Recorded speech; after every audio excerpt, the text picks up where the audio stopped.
నమస్తే. Welcome to Andhraprabha. నేను లక్ష్మి.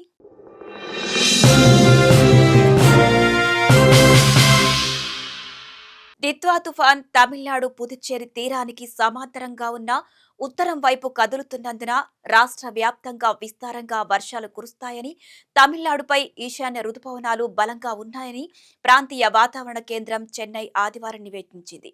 ఈ నేపథ్యంలో తమిళనాడులోని పలు ప్రాంతాలకు భారత వాతావరణ శాఖ శనివారం రెడ్ అలర్ట్ జారీ చేసింది. తుఫాను కారణంగా అతి భారీ వర్షాలు, ప్రచండ గాలులతో పాటు లోతట్టు ప్రాంతాలు జలమయమయ్యే ప్రమాదముందని హెచ్చరించింది.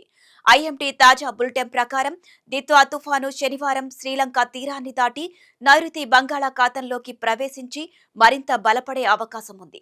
ఇది నవంబర్ 30వ తేదీ తెల్లవారుజామున ఉత్తర తమిళనాడు, పుదుచ్చేరి, దక్షిణ ఆంధ్రప్రదేశ్ తీరానికి సమీపంలోకి చేరుకుంటుందని ఐఎండీ వెల్లడించింది. కాగా నైరుతి బంగాళాఖాతం ఆనుకొని ఉన్న శ్రీలంక తీరంలో దిత్వా తుఫాను ప్రభావం కొనసాగుతోందని ఆంధ్రప్రదేశ్ రాష్ట్ర విపత్తుల నిర్వహణ సంస్థ ఎండీ ప్రఖర్ జైన్ తెలిపారు.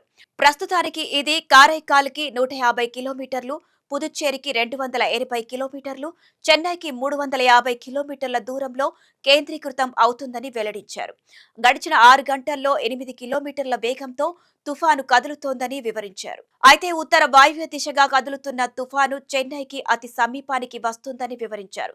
ఈ రోజు రాత్రికి తుఫాను 60 కిలోమీటర్ల వరకు ప్రయాణిస్తుందని చెప్పుకొచ్చారు. తీరానికి సమాంతరంగా ప్రయాణిస్తూ ఆయా ప్రాంతాలపై ప్రభావం చూపుతుందని అన్నారు. 3 రోజుల్లో ఏపీలో కొన్ని చోట్ల భారీ, మరికొన్ని చోట్ల అతి భారీ, ఇంకొన్ని చోట్ల అత్యంత భారీ వర్షాలు కురిసే అవకాశం ఉందని తెలిపారు. 2 రోజుల వరకు తుఫాను తీరం దాటే పరిస్థితి లేదని అన్నారు.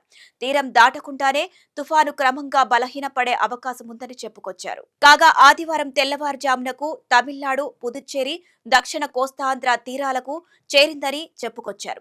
తుఫాను ప్రభావంతో చిత్తూరు, తిరుపతి జిల్లాలలో అక్కడక్కడ భారీ వర్షాలు కురుస్తాయని తెలిపారు. ప్రకాశం, నెల్లూరు, కడప, అన్నమయ్య జిల్లాల్లో అక్కడక్కడ మోస్తారు నుంచి భారీ వర్షాలు కురిసే అవకాశం ఉందని వివరించారు. తుఫాను ప్రభావం దృష్ట్యా మత్స్యకారులు వేటకు వెళ్లరాదని సూచించారు. ఇప్పటికే వేటకు వెళ్లిన మత్స్యకారులు తిరిగి రావాలని కోరారు. 3 రోజుల పాటు మత్స్యకారులు సముద్రంలో వేటకు వెళ్లొద్దని సూచించారు.